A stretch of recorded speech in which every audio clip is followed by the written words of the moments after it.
Welcome to Picks with the Professor, the show where a real statistics professor gives you sports betting tips. This is Friday, May 3rd, Major League Baseball. We're recapping Wednesday here. Totals did well in the first five. Signs did not. For only the second time all season, we lost both the play of the day and the extra credit free pick over on Twitter. But combined, those are still doing really well. And the play of the day, I think slowly but surely, we're getting back to where it should be after just a dreadful start. And the money line parlay of the day, we're just doing a little two-teamers over there. Not trying to go too crazy, just trying to say, hey, are there two favorites that make sense to put together? Some days the answer is yes, some days the answer is no, but we're getting plus odds on every one of them. One of them, I think we got like minus 103. Otherwise, we're getting plus odds on those. So that's why the 99 record is doing us really well. Thursday, there was not an opportunity to do that with only 6 games. We'll see if there's an opportunity for Friday in the slate that we're about to talk about ahead. But before we get to that, remember, you can get that parlay of the day and the play of the day and much, much more over on Dub Club with the link in the show description, getting you that free trial to start you out. Information when you can't watch the show, summaries so you can follow along. And what we're going to talk about here on this show is the thresholds for where we would play each game. I'm going to give you some it's this side or pass type things, but the price still matters, people. And that holds true whether you're with us on Dub Club or not. The price still matters. As the price gets worse and worse, we scale back, we play it less. That's what the grades kind of indicate to us, how heavy we should be invested in the game. The A grades historically have done so well for us over the years here that we just put a little bit more there. Not all of our money, of course, but a little bit more there. And as the price gets worse, it drops. We put a little bit less until we just say maybe there's just not value in it. That doesn't change what's going to happen. Something will happen. Some team will win. Some team will lose. Some over or under will hit, or maybe it'll push depending on the number. But just because something happened, it doesn't necessarily mean there was a good play on it or what one was a good play, because there are instances where a game has 17 runs in it, and that doesn't necessarily mean that going over 16 and a half at even money would have been smart just because there happened to be runs in that game, unless it was a game where that would have been a reasonable prediction, which is like only the 2 Mexico City games where that's even on the table. And so, again, we're always concerned about the price here. We're going to outline that a little bit here, but we're going to give you a little bit more information and all the first 5 picks and information over on Dub Club and the Discord chat, where we have a lot of good times, discussions, chats about the games that are happening. If you're watching along, a lot of good things over there. Reminders, pickswiththeprofessor.com/new will give you information about the model and the community rules around here. The weather is subject to change. We are 24 hours away or more from first pitch on all of these games. And so I'll kind of comment where the weather changing could matter if that's applicable. We are projecting an average game. Anything can happen in one game, and that's why we always talk about anything is a good bet at the right price or number. Doesn't mean you will find that right price or number, but it does mean we want to know what that is, have it in our minds, and say that's what it's got to get to for me to play it, or maybe at least within a few cents of that before I play it. And if not, we pass, because sometimes passing is the right decision, even though, again, something will have won. Doesn't mean we want to make a bet on every single game necessarily. But as always, take what you like and leave the rest. And last but not least, if you can like the show, that would help us out a lot. Starting off here, there is one day game. Brewers and the Cubs. Upper 50s in Chicago, and the wind will be blowing in at about 10 miles an hour. There's no run line market established for this one, or no totals market.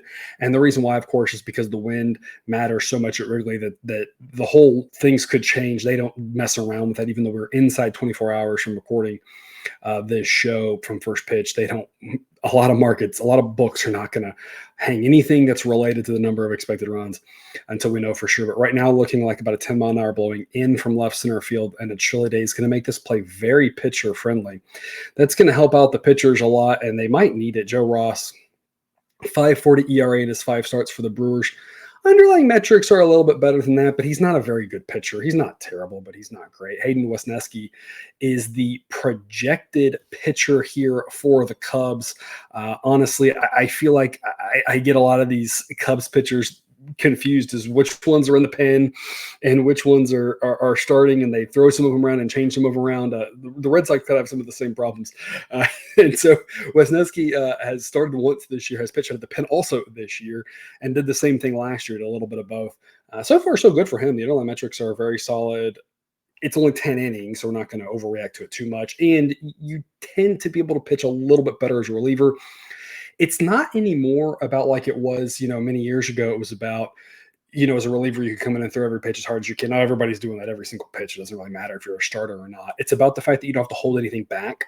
You can use all of your pitches, um, because you're never going to face a guy more than once as a reliever. And so that's where you take a little bit of a starter's hit, because unless you have a big repertoire, and if you do, and you're a reliever, you probably have pitches that you just don't have to rely on as much. So there's still some advantage to only having to face a hitter once, because you could just use your whole arsenal rather than think about how you're holding stuff back. Because if you don't hold stuff back and you throw everything that first time through, the second time through, they've seen everything, and that's when hitters start to gain advantages. So I would expect a little bit of a drawback from these really good numbers from him so far, and that's where he gets about an average grade.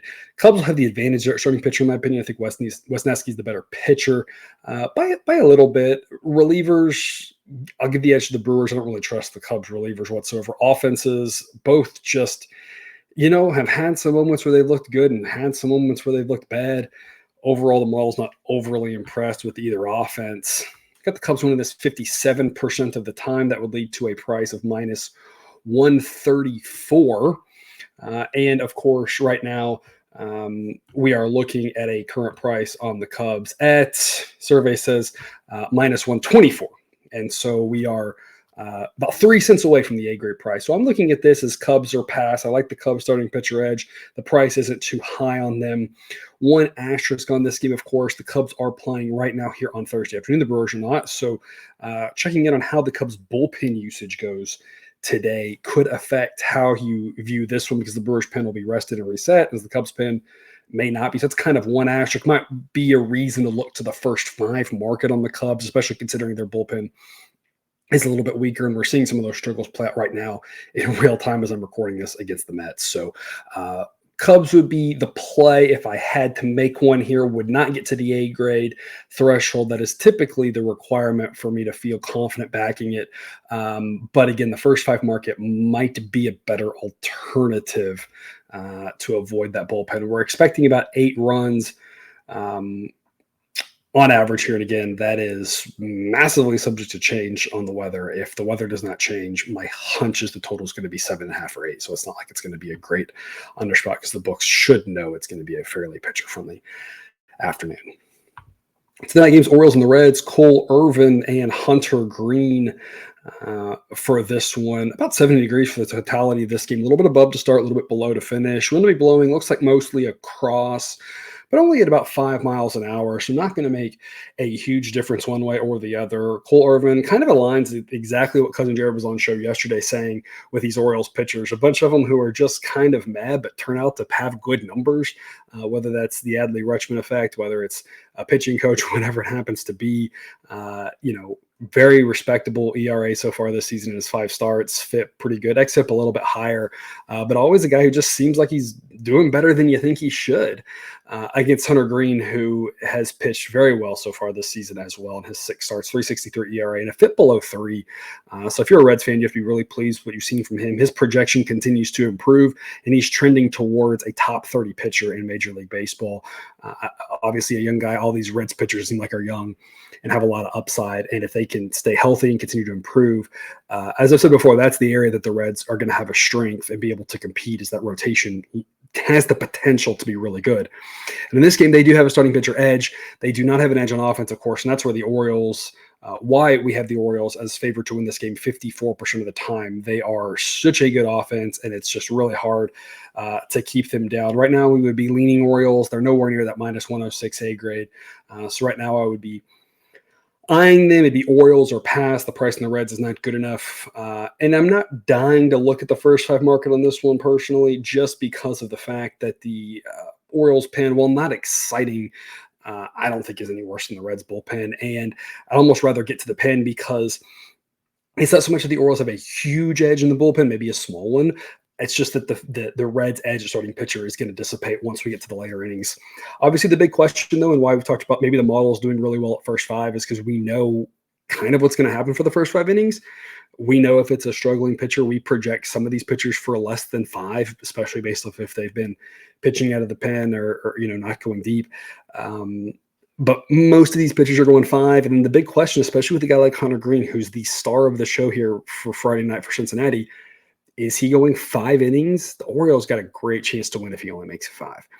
Is he going 7 innings? The Reds got a chance to pull the very minor upset if that's the case, because if he's going 7 innings, maybe even 8 innings or something like that, that means the Reds are having good pitching for the entirety of the game. So that's the big question mark. And that's sometimes the hard part about betting a full game. And that's why sometimes the first side market is nice, because we know it's just 5 innings and we should get 5 innings from Cole Irvin and we should get 5 innings from Hunter Green. And then it's apples to apples. So pros and cons to looking at that first 5 market.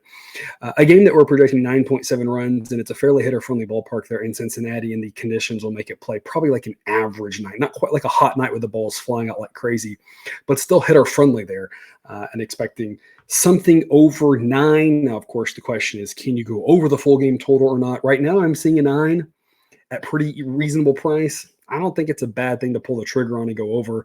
There should be runs somewhere because that park allows runs. I'm not overly expecting, necessarily the Reds to score off Cole Irvin. I'm not expecting Hunter Green to give up runs, but in that park, with the dimensions of it, there should be some crooked numbers, especially with the Orioles involved. Somewhere, somehow, someone's going to score, you'd think. And so 9 seems a little bit short. I'd make this total 9.5 personally. So 9 at -110 seems like a pretty reasonable over to play, in my opinion. Rockies and the Pirates, 6:40 p.m. first pitch. Mid-70s to start in Pittsburgh, upper 60s to close. Wind looks like it's going to be blowing out at about 5 to 10 miles an hour. One to keep an eye on because it could be a little bit more across, but at this low speed, probably not going to make a huge difference. It's probably going to play fairly hitter-friendly, which obviously the Rockies offense needs all the help they can get. Their one benefit, they are a little bit right-handed heavy, so facing a lefty, Martin Perez, makes them slightly less terrible. They're still a really bad offense. Pirates offense, looking worse by the day after a pretty hot start. And the Pirates are a great example of a team. The Brewers are a great example of a team. And we'll talk about the Rays later because they continue to struggle. But there's always going to be teams that for a week or 2 weeks or sometimes even longer look really good or really bad. And we have to figure out, when do we react? When do we overreact? How do we assess that? Because if we don't watch out, we'll end up thinking one thing, being misled by the data, by being misled by small sample sizes. And it's a tough answer. I'm not trying to pretend I have all the answers. I have a model that's trying to help us kind of keep our head on straight in this regard, not overreact and not underreact, but in some situations, maybe you should. Here's the downside, of course, with the Pirates. If you overreacted to that really hot start, you would have thought their offense was really good these last few weeks, and it started to really struggle and look pretty mediocre again. Maybe you could say you would have seen that coming based off of last year. It's easy to say in hindsight, right? The benefit, at least for the Pirates, is that while their offense has started to definitely flounder and they really struggled in that series out in Oakland, still better than the Rockies, because the Rockies offense, especially on the road, is one of the worst in baseball. Relievers, nothing to write home about. Pitching-wise, Cal Quantrill and Martin Perez. Perez is definitely going to be the better pitcher in this one. The only question is by how much. 2.86 ERA. He's getting results so far in his 6 starts. His FIP's 325. Very, very good FIP. XFIP 436. That aligns a lot closer to his projection. So the real question here is his inability, or his ability to not give up home runs, which is driving his ERA down and driving his FIP down, is that something that can be maintained? The answer to that question in the long run is typically no. The answer to that on a night like this, where we have a slightly hitter-friendly ballpark, decent enough weather, slight breeze blowing out, typically no. Now with Martin Perez's stuff, he throws a little bit from a different angle, a little bit more of a ground ball pitcher. Maybe he can do that a little bit better. And that's where he's had stretches, and his great, perfect textbook classroom example of how do we know when to overact? How do we use underlying metrics? How do we actually handicap this stuff? And that's hopefully why you're here, trying to learn, trying to become better, trying to become smarter. Martin Perez is a great case example of it. A couple years ago, he was able to really limit the home run ball much better than some of the underlying metrics would have suggested. And he had a great run last year. The opposite happened. He wasn't able to. Which one is the truth? The answer probably somewhere in between. He might be able to limit it a little bit more than a typical pitcher because of his arm slot, but he's still going to allow some home runs. So it's trying to kind of find that balance there. So far this year, he has not allowed many home runs, and that's given him great results. Maybe this isn't the night for that based off the weather, based off the opponent. Maybe it is. The Rockies got a couple guys who could hit the ball pretty far. They also got a bunch of guys who just aren't very good and are going to strike out a lot. So, a lot of questions there. This is definitely a tweener situation with Perez. I can see him having success. I can see him regressing a little bit. Will that start here tonight on Friday? Tough to say, of course. In general, I always peg the Rockies to not succeed because that's just the way the Rockies way. They'll throw Cal Quantrill, 5.34 ERA, and that's pretty representative. His FIP's pretty, higher than that. The xFIP's right in line with that. Not a very good pitcher, one of the more mediocre to bad pitchers in baseball. Pirates are home. They're favored. They should be favored. Model says they win 63% of the time, and that the correct price should be minus 171. Right now, the current price is minus 183. So this is really Pirates or pass for me. I can't back this Rockies offense on the road unless the price is right or the opponent's right. Against the Marlins, there were a couple times where maybe we were looking at the Rockies because we're thinking the opponent's right, and those games were kind of just as bad as we expected, just as wonky as we expected with some bad baseball. And folks, the Pirates are a little bit better than the Marlins, but the way they've been playing lately, the way the offense is playing, maybe not by much. So I say it's Pirates or pass until the price gets right on the Rockies. And then you got to really think about how you're going to play it. In general, with the Rockies, I don't trust their pen. You might want to go first 5. But right now, the price isn't even good enough on the Rockies. So right now, it's just a straight pass. The Pirates are big favorites. They should be big favorites. And my reminder for everyone on this is just because they're overpriced doesn't then mean, well, if we put them in a parlay, they're going to become a good pick. They won't become a better pick there because the same principles have to hold with regards to our risk-reward balance. And what the model is saying is that the reward is not high enough for the risk factor of baseball's weird, and sometimes bad teams win games. The Rockies would qualify as that, but it's not like the Pirates are good enough to be favored by this much either. So for right now, looking at these prices I'm seeing, it's a pass, but you can see the prices there on screen, those thresholds. If the Rockies price gets higher, maybe we look at the first 5. Maybe we just walk away from it completely because it's not worth messing with.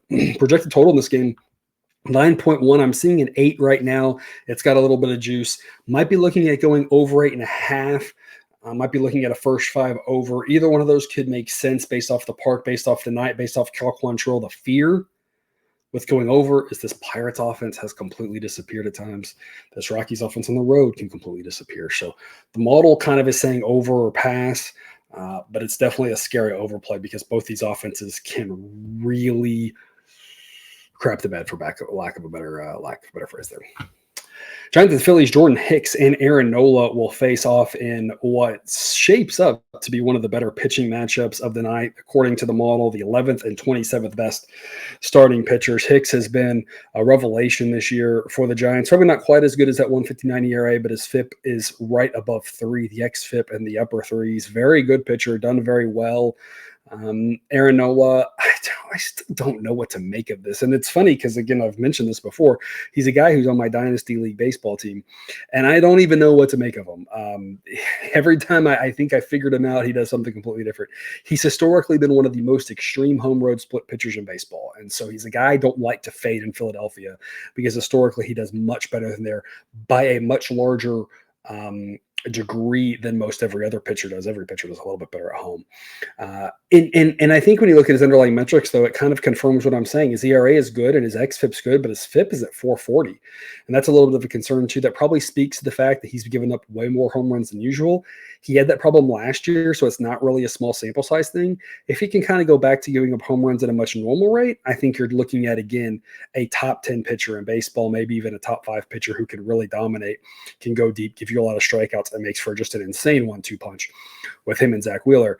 If he continues to give up home runs like this, though, his FIP's going to stay high. That's going to lead to more runs. That's going to balloon his ERA back out and have some of the struggles he had in years past, or I guess really just last year.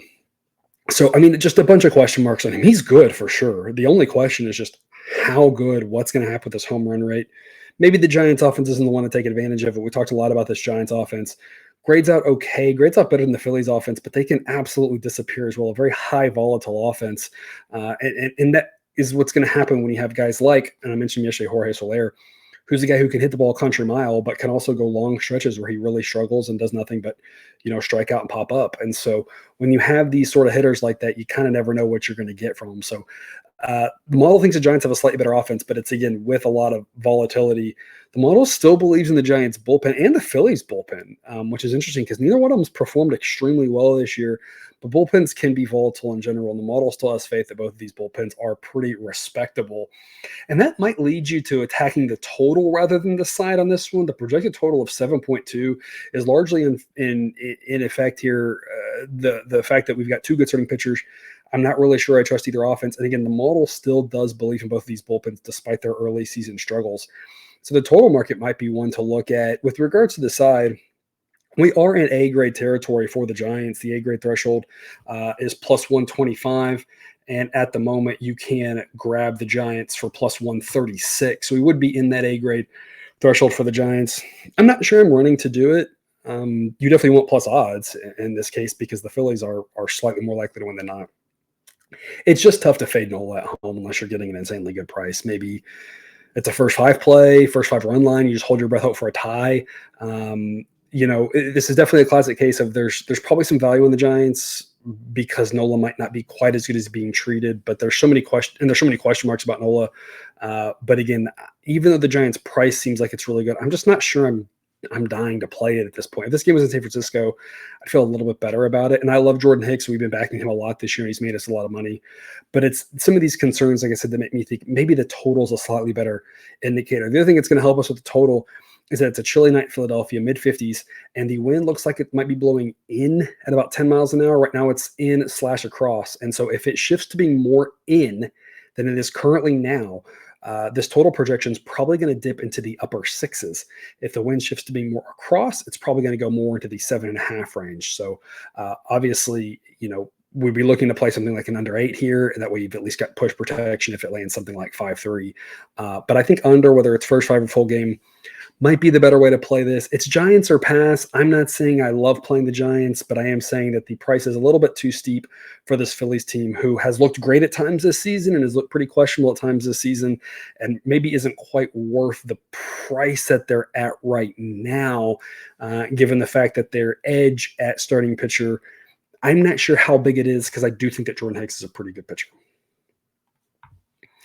Blue Jays and the Nats, 6:45 p.m., first pitch, mid-60s in Washington to start off, mid-upper 50s to close. We're going to be blowing in at 10 to 15 miles an hour. It's going to be a pretty pitcher-friendly night here. Even though we're into early May, it's going to be a whole lot more like an April game than a May game. Patrick Corbin and Yusei Kikuchi, a pair of lefties. Corbin, not as bad as that ERA, but again, just not very good. And there's really nothing more to say than that. The underlying metrics for him are very meh. But he hasn't gotten great results this year. He hasn't gotten great results in years past, and he's been a very meh pitcher. And he's going to get hit around by a Blue Jays offense that is struggling and maybe not quite as good as the model thinks it is right now, if we are to believe what we've seen so far in the first month of the season, but one that is still right-handed heavy and stands to take advantage of facing a lefty. So you expect the Blue Jays to have some success there. The Nats against Kikuchi, probably going to have a little bit less success. The Nats offense below average, Kikuchi an above average pitcher, 2.94 ERA, FIP in the round 250, xFIP in the upper twos. Kikuchi's been fantastic this year and is continuing to drive his rating down as he's done so well so far. Him being graded at a 94, again, where 100 is average and lower is better, is simply because of the fact that we can't ignore what we've seen in years past, where he's been much more of an average pitcher. But so far this year, he's been anything but average. He's been fantastic. So you have to figure out how much do you trust this year versus previous seasons. And if you just trust this year, he's much better than a 94, and the starting pitcher gap is even bigger than the screen would indicate. Sideline says the Blue Jays win this 2 out of 3 times. A grade threshold for them would be minus 180, so a big favorite. Of course, they should be big favorites. Right now, you can get them for minus 170, gets you into the A grade territory for the Blue Jays, right around that A grade threshold here, into the minus, a steep price, but one that does eke into the A grade threshold. The issue here is, do you want to play minus 170 or do you want to play a run line? Right now, the run lines haven't even come out yet, as we're too early in the afternoon for that. Might be looking at a run line, might be looking at a minus 1. I'm a big fan of that minus 1 type play in general, to take some of the bite out of the odds. And again, so whichever direction we decide to go with that, we'll have the full update on Dub Club. But Blue Jays are pass on this one, as again, Corbin not as bad as that ERA, but he's still not a very good pitcher. Blue Jays, I'm not in love with their offense, but I do love them facing a lefty. They should be able to look at least more like we would hope they would look against a bad lefty in Patrick Corbin here on Friday night. Mets and the Rays, Jose Quintana and Aaron Savali. Quintana's got good results so far in his 6 outings, a 3.48 ERA. Underlying metrics put him more in the low to mid 4s. So I'm not really sure he's going to be able to continue that. I think he's probably closer to average than the results he's got so far. Again, it's been good. Maybe he'll have success against the Rays, who are struggling. The one note on the Rays, of course, multiple notes on the Rays, really. One of the notes on the Rays, they are extremely right-hand heavy. They're almost like the South version of the Blue Jays at this point, and so they project to do much better against a lefty. They project to be pretty clueless against a righty and can hit a lefty. So that's something to keep in mind. And the reason the model is a little bit friendlier to the Rays here than you might expect, again, twofold. Number one, I'm not sure Quintana's as good as that ERA, and the Rays being so right-handed heavy project to do better against a lefty. So that's one note on the Rays offense. The other note on the Rays offense, kind of mentioned it a little bit earlier, it hasn't been good so far. Will it continue to be that way? Who knows? I don't have a crystal ball. All I can tell you is we have data on these hitters from the past, and we know how we are supposed to, on average, weight previous performance with current performance, and that's where we've landed at. These offenses are both very average. If the Rays continue to do this, they won't be. But we've seen many a situation where a team has had a very bad month to start and then gone back to looking better, like we would have thought they would have all season. We've had situations where it's just been a sign of things to come, and they've never figured it out. Which one will the Rays be again? I don't know. I don't have a crystal ball, or I guess if I found one, that wouldn't actually predict anything, because that's not the way the world works. So again, the Rays offense might not be as bad as they've looked. They might. I don't really know. All we know is that trying to balance what we know about these guys historically and what we've seen so far, they are continuing to be downgraded by the day. How much should you downgrade them? Maybe we should be more aggressive. Maybe we shouldn't. On average, we know what we're doing, but each individual case is a big question mark. But again, of note, they are right-handed heavy. If they're going to ever have success, it's going to be against a lefty. It's going to be against a guy like Quintana, who, again, the underlying metrics have it more as a below-average pitcher. The other reason you might find a little bit of value on the Rays, Aaron Savali, not as bad as that 5.06 ERA, FIP in the low 4s, xFIP in the low 3s. I think he's the better pitcher here. Offensively, the Mets offense is probably a little bit better, but again, Mets versus a righty, I mean, the Mets are pretty balanced. Rays versus a lefty, the Rays are probably going to get shut out, because that's what's happened. I'm going to look like a fool, but I think the Rays offense has a better chance to have some damage here against Quintana. I think they're set up to do better. They get shut out. That's just the way it goes, because they look completely clueless right now. But again, sometimes teams look clueless and then they figure it out. And sometimes the teams look great and they can't do it. You just never know, right? But the Rays are set up to have success. The pitching matchup favors the Rays. The bullpen for the Rays has been terrible. It's continuing to get graded worse and worse by the day. That's definitely the area that the Mets have an advantage. The other area that the Rays have an advantage, they're off Thursday. The Mets are playing again right now. Right now it's tied late. Will it go extras? How will their bullpen look coming in? Their bullpen edge might dissipate if they have multiple guys who are out. So some TBDs there on the Mets pen. That's, again, the benefit of looking at the first 5. Don't have to care about that. But in this game, we think the Rays win this 57% of the time, and that would lead to a price of -134. Again, you can see the thresholds for the A grade on screen. Unfortunately, of course, the current price in the Rays is -134. So it's a situation where the model would say Rays or pass. I think the Rays make a lot of sense facing a lefty, backing a guy who's probably better than his ERA looks. That said, I would never recommend anyone go too heavy on the Rays right now, because they continue to let everybody who's backed them down this season. In a game that we're projecting with 8.4 runs. So, of course, maybe the total market offers something for you as well. Tigers and Yankees, 7:05 p.m. first pitch, mid-low 50s in New York. Slight breeze in. Going to play fairly pitcher-friendly. A ballpark that, again, is already pitcher-friendly. Slightly to start, slightly cooler night, slight wind blowing in is going to be all the elements for a run-suppressing atmosphere. Reese Olson and Marcus Stroman. Olson's a very good pitcher, 3.18 ERA. FIP better, xFIP worse. So kind of depends on which eye you close, how you feel like he's going to do with the home run bowl. Like that's why we look at a lot of these underlying metrics. Probably not quite as good as Eddie Ray, but still a very solid pitcher. Stroman, 3.69 ERA, higher FIP, xFIP's in the same ballpark. Right now, the model grades these guys out at about the same, and I think that's pretty fair. I like Stroman. I think he's a very good pitcher.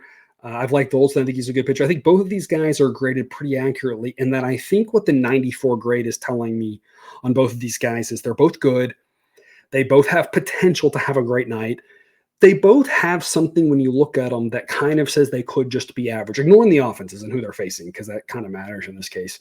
When you look at Stroman, a guy who it's only 30 innings, but in 31 innings with a FIP near 5, that could be a leading indicator of a guy who's going to struggle going forward. I'm not saying I think he is. I think he's a good pitcher, but I'm just saying you have that. There is that like that little back of your mind whisper of like, man, that's not like great. I'm a little bit nervous about that. Reese Olson with that 421 xFIP, that little back of your mind, he's done great so far, but it's like that little bit of like, maybe, I think they're good. I think it's a good pitcher-friendly night, so I think that'll help them out both. But both guys, I just have a tiny little bit, and that's the difference between a 94 grade and an 84 grade. An 84 grade, I'm like, I love this guy. Let's go. 94 grade, I'm like, I like him. I'm not quite sold there. And that's where it's like both these guys I like. I think they're good. There's a little bit of let's get some more. Let's see how they keep pitching this year. See if they can kind of right the ship a little bit because they're mostly going in the right direction. But there's a little bit of asterisk on, are these guys going to really be great pitchers or are they just going to be good? Right now, both good. Possibility both these guys finish the year, and I say they're great. But there is that one little thing.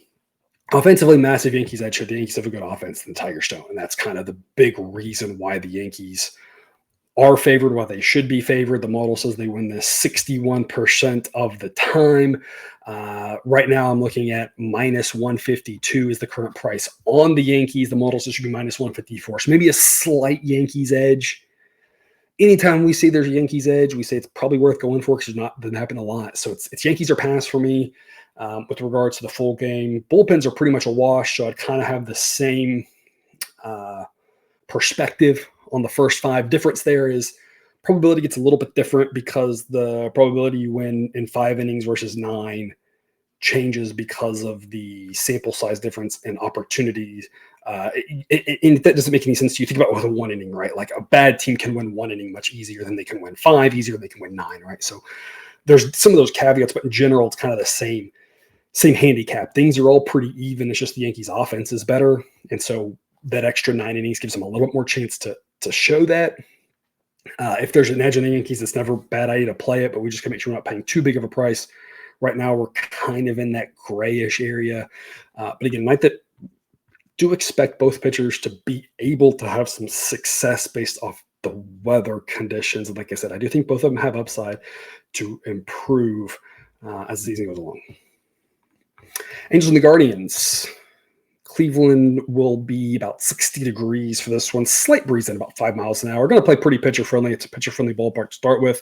And again, a 60-degree night. The ball's not going to really overly fly there. The slight breeze then won't make too big of a difference. Jose Soriano and Tanner Bybee. Bybee looked great his last time out. Gets an 89 grade, improving his grade every start, it seems like. 3.45 ERA, FIP and xFIP both in the 3s. If he continues to pitch like this, he'll be in the low 80s before you know it. Looked great. If you're a Guardians fan, you have to be really pleased with what you've seen from Bybee. Soriano had some ups and downs. I think I mentioned this previously with him. He kind of reminds me of, Edward Cabrera light. Great stuff. Does he really know where the ball's going? If he can find it, he's going to have some success. He does seem to have a lot of innings where he can't go deep. So far, it's been just so much mixed results. The ERA is a little bit high, FIP's a little bit high, xFIP's a little bit better. But I mean, he's got the potential. He's just got to really put it together. This Angels offense projects to be not very good with Trout out. I know that's a shocking thing for you to hear. Guardians offense has looked great so far this season and is continuing to look good. We'll see if they can continue that all season. Right now, they've made massive strides from their preseason projections. The Guardians bullpen is so much better than the Angels. The starting pitcher's better. Their offense is better at this point. So, I mean, they're big favorites. The model says they win this 67% of the time. There's no line out on this game right now. Of all the games, I believe it's the only one where there's no line on it because we have not confirmed if Bybee is pitching or not for the Guardians. So that's kind of the one asterisk there. Is he going or not? If he is, again, the Guardians should be big favorites. Rangers and the Royals, low 70s, upper 60s for this one. Wind will be about 10 to 15 miles an hour, so a wind that might matter. Right now, it's looking like it's going to be mostly across, and so we're going to have a hitter-friendly ballpark that plays like normal, like its normal self, because a 70-degree night in Kansas City with no real wind effect is going to be about average, maybe slightly less hitter-friendly than before, but I mean, you're talking about a tenth of a run or something at most.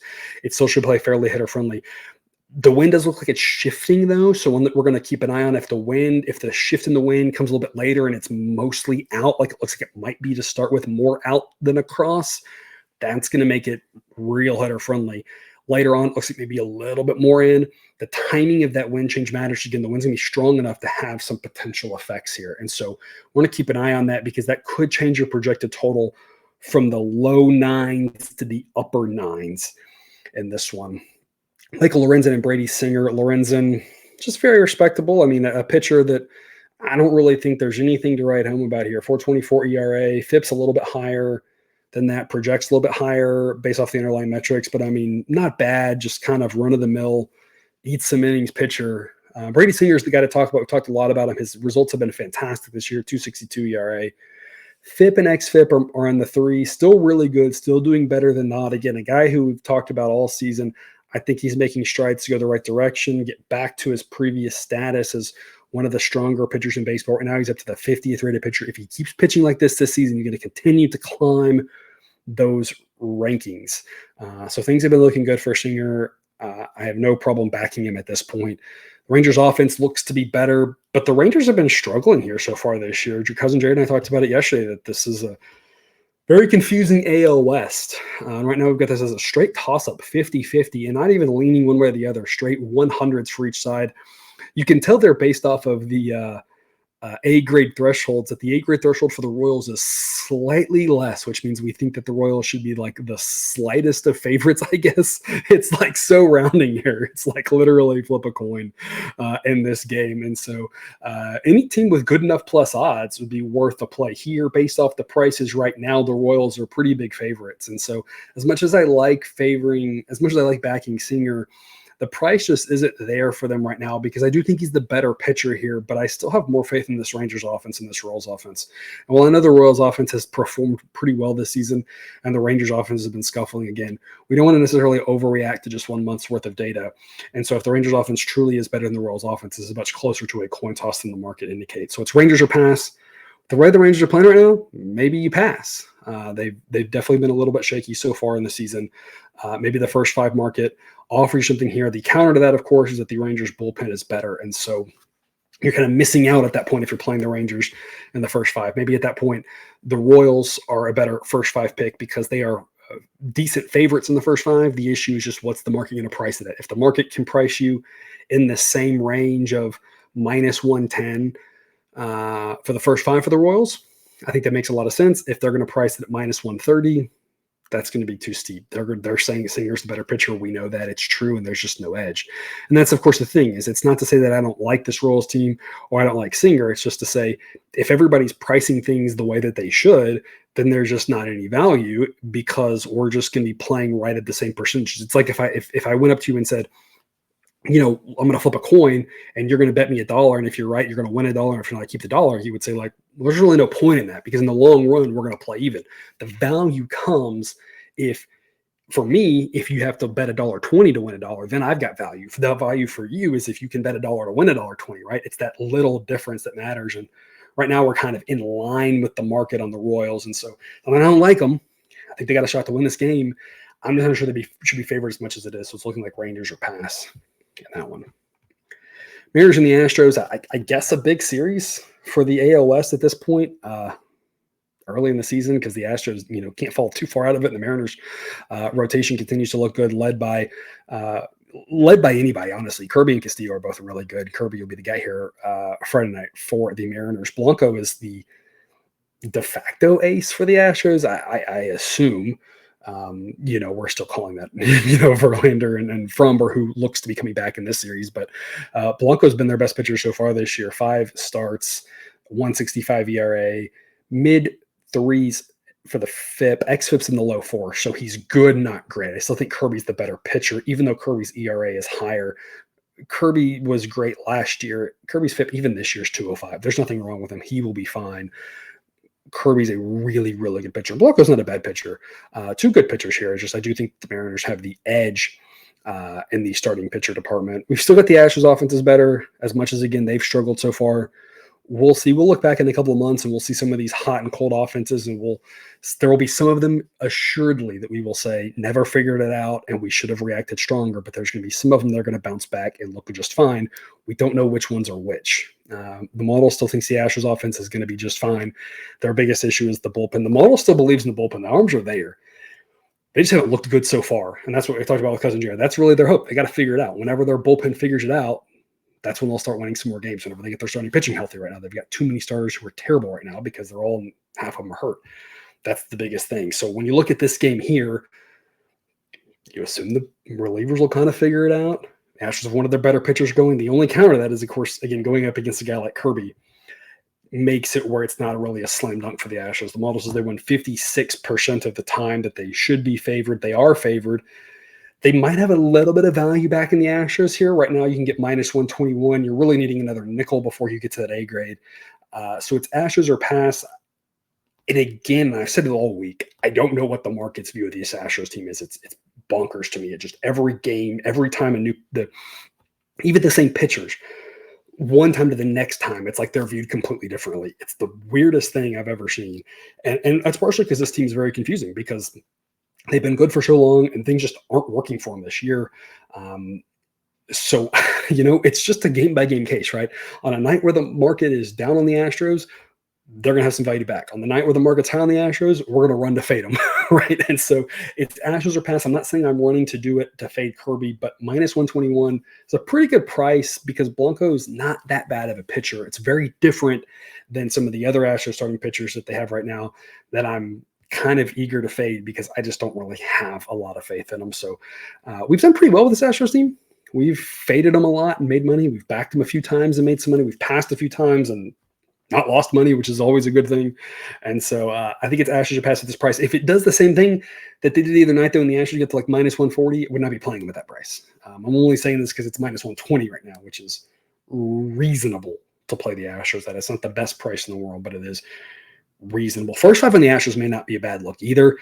If that market isn't too crazy high, again, we'll see that in the morning and we'll have official picks over on Dub Club for the first 5. But the model still believes in the Astros bullpen, but like I said, maybe just avoiding it until you feel like they figure it out might not be a bad thing either.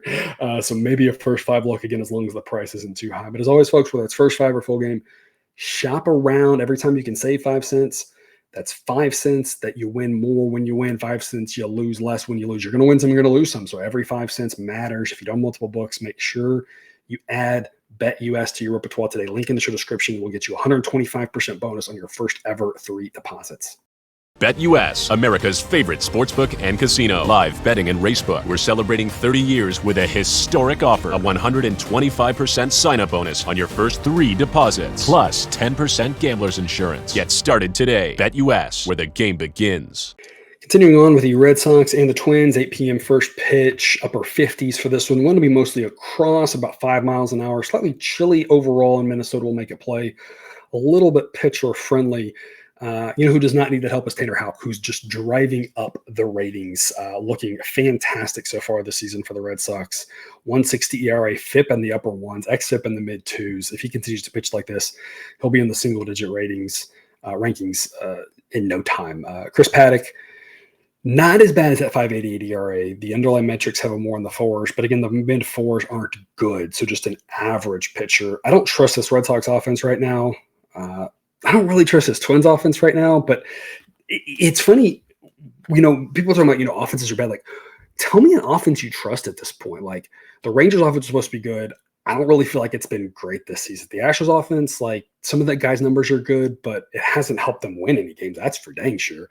The Yankees offense, like, kind of has stumbled. The Blue Jays offense has stumbled. Like, there's been overs. Like, teams are scoring runs, but I'm like, someone's got to be ranked numbers, behind the Dodgers and the Braves, right? Which we're all like, yeah, the Dodgers and Braves offenses are fantastic. But like, once you get past the Dodgers and the Braves, I'm like, someone's got to be 3 through 10.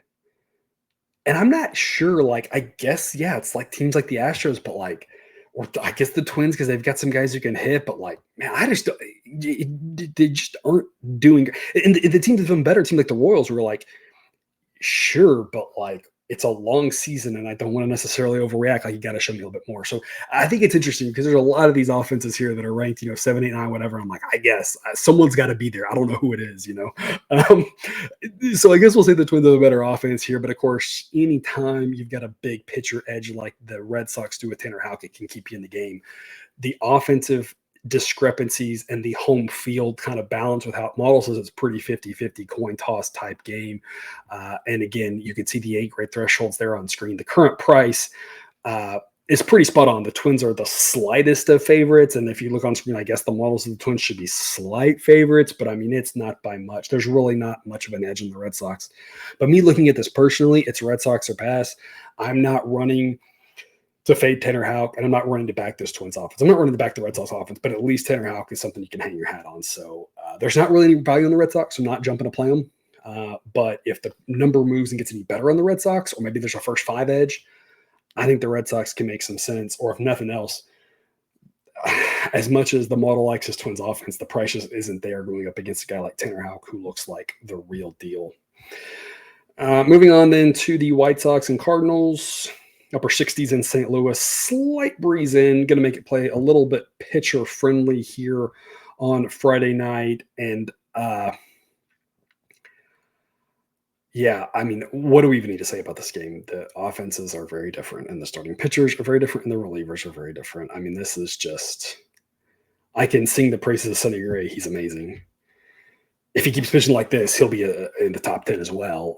It's been great so far. And my metrics completely back it up. Brad Keller, is not good. White Sox offense isn't good. I don't know. There's really not much to say. The model says the Cardinals win this 74% of the time.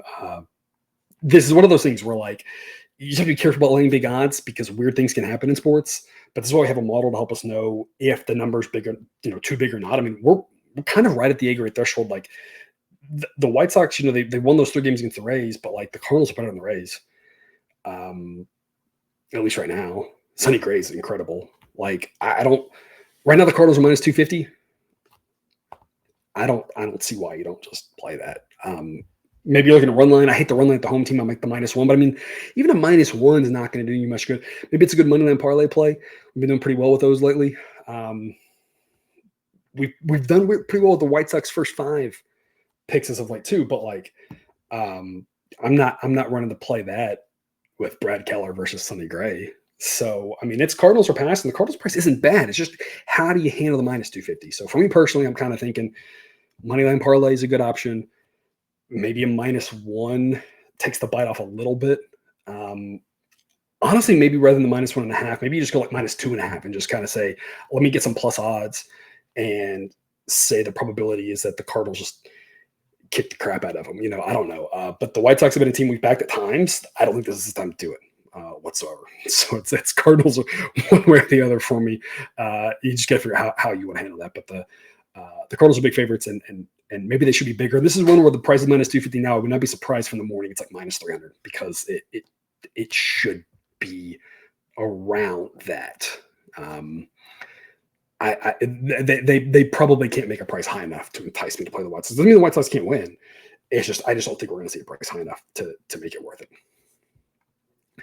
3 late games. Padres and the Diamondbacks will be the first one. Dylan Cease and Slade Ciccone. Ciccone's been really good in his first 2 starts. Gets a 90 grade. Projections a little bit lagging what he's done so far this year because it's just 2 starts. But I mean, so far it's been incredible for him. He's been great. Dylan Cease just continues to chug along as a really good pitcher. Did have some downs last year, and that's why his grade is only an 87, because I think if you took last year out and just used the year before and what he's done this year, he'd probably be more around 80. It's been good this year, good fit. XFIP's a little bit higher, but still better than his projection. And I'm not a big believer, you'll probably heard me mention this, I'm not a big believer in just looking at one of the underlying metrics. We want to look at a mix of them because it's going to give you a better predictive picture for the pitchers or for everybody. And, so yes, XFIP's a little bit higher, but the fit being lower, like I said, if you were to average in some other advanced metrics, like he's very good and looking like a good bounce back from previous seasons. It is not just the pitcher friendly ballpark that he plays in. I mean, he's going to get boosted by that on the ERA, but again, we don't really use much around the ERA around here. Two good pitchers, and I think he's the better pitcher, and maybe by even more than the model realizes, but two pitchers that are good. Two offenses that are solid. No real complaints about either offense. Two bullpens that could use some help, not really great. Model says all this comes out to be a wash, and that the Diamondbacks win 53% of the time, which is basically just your home field advantage.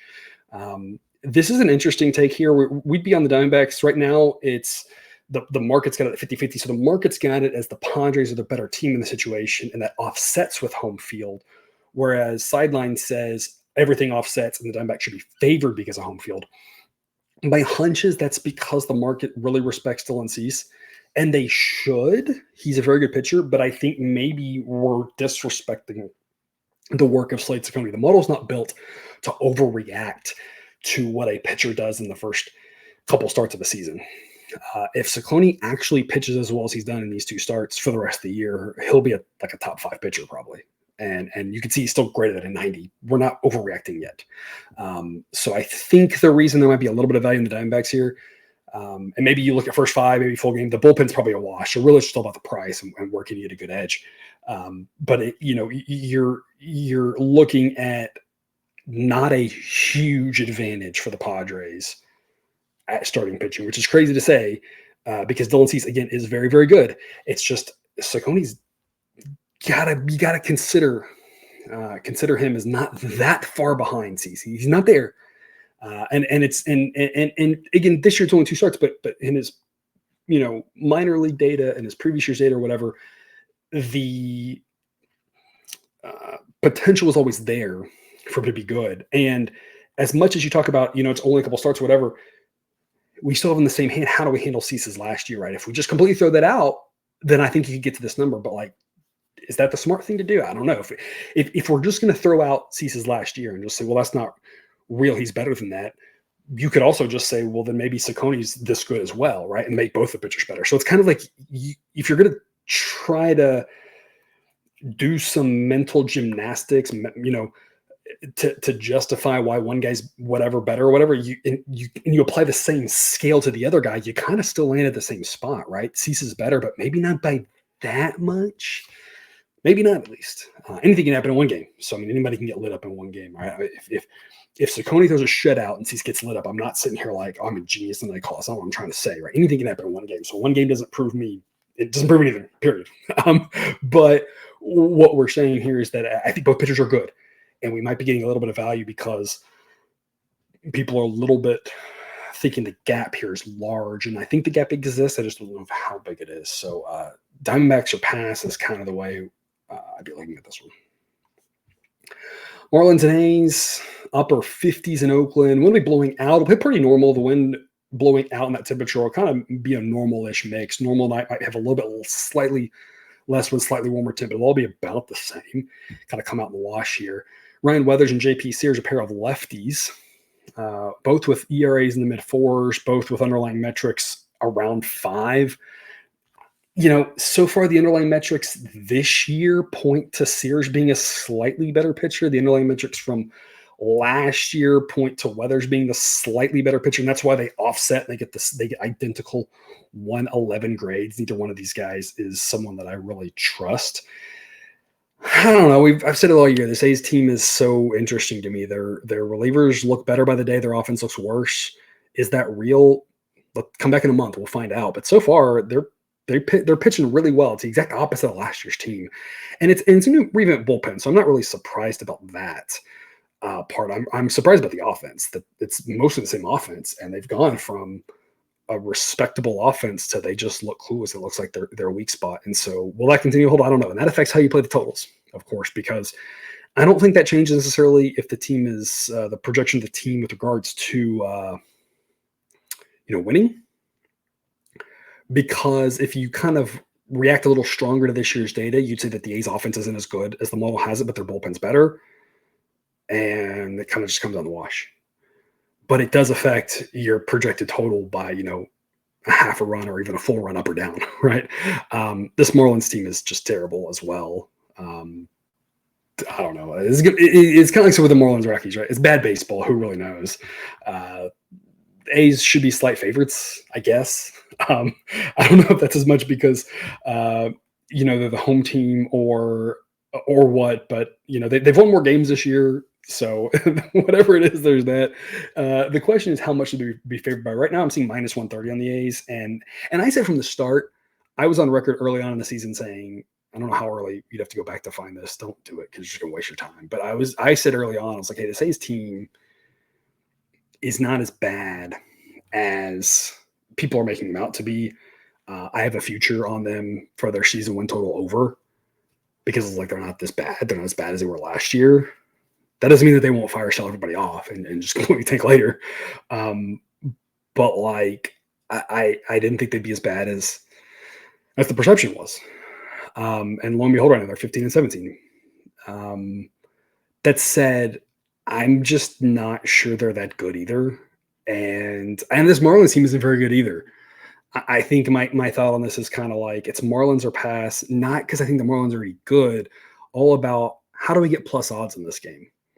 Because literally anything can happen, and I don't want to lay any odds, period, because that seems like a losing strategy for very question mark baseball. So yeah, I'd be looking at the Marlins plus 120, maybe first five, because this A's bullpen continues to look good. Maybe the Marlins first five, whether it's run line, and then at that point you win with the tie, or maybe it's the money line. If you screw it, you push with the tie, who cares? Just try to get a dodge with a win early on. But if I'm playing the A's, it's got to be on some sort of run line thing. But I'm just not dying to play a run line with the home team in Oakland, because Oakland is gonna play like a normal night for them, and that's such a pitcher friendly ballpark with all that foul territory. I mean, this game could easily be like 3-2, 4-3, something like that. So I don't know. Bad baseball. I'm looking for plus odds, and I think the A's should be slight favorites, but I'm just not convinced they should be favored to the price of minus 130, minus 135, or whatever it is their favorite right now. It just seems like a bit much, because I just don't really think this starting pitcher, anything can happen with these starting pitchers. They're both just very meh pitchers. But we're going to wrap up on a positive note, people. Braves and Dodgers, 2 20-win teams who continue to look like the two best teams in baseball. The Braves offense looks incredible. Their relievers look incredible. The Dodgers offense is the best in baseball. I don't know how the pitchers will match up exactly, but this is obviously the series to watch this weekend, especially with these offenses. Could not be more excited for this. Right now, the market has this as a straight coin toss game. I think, or the model thinks that that's pretty accurate. That it's pretty coin tossy. That the Dodgers offense is a little bit better. Braves pitching is a little bit better, and the Braves pitching is a little bit better by more than enough to overcome the offensive difference and then kind of cancel back out with the home field. So pretty much a who the heck knows type game. Charlie Morton, 3.60 ERA, FIP and xFIP align perfectly with that. So he's having a strong start to the season, probably the strongest start he's had to the early part of a season in the last 4 or 5 years. Gavin Stone, better than his 4.68 ERA, but not by probably too much. Morton's going to have a hard time with this Dodgers offense, because everyone should have a hard time with this Dodgers offense. Stone's going to have a hard time with this Braves offense because kind of the same thing, and I don't think he's quite as good as Morton. And so that's going to be the area where the Braves have a chance on the road, is they've just got that pitching edge, that their starting pitchers are a little bit better, and they've got so many good arms in the bullpen. But it should be a fantastic game, should be a fantastic series. I've got the Dodgers as maybe slight favorites in this one, but right now there wouldn't be an edge to attack. As much as I would love to be invested in a game like this, this is one where unless the market moves, or maybe there's a total or first 5 edge, we'll find out in the morning again on Dub Club, link in the show description to get all those picks as well. Right now, just be get your popcorn out and enjoy the game. Maybe try to learn something because these you don't always get two offenses like this squaring off against each other. So it should be a great game in Los Angeles. But right now, gonna have to look towards the total, look towards the first 5 market to find a play because I think it's priced like a coin toss. And I think it is a coin toss. But again, all those totals, run lines, first fives, all sorts of extra information, extra goodies, Discord chat, everything you could ever want to try to have more information, become a more informed and smarter bettor is available over on Double Club. That link is in the show description. As always, thank you for watching. Best of luck. And remember, you can eat your betting money, but please don't bet your eating money.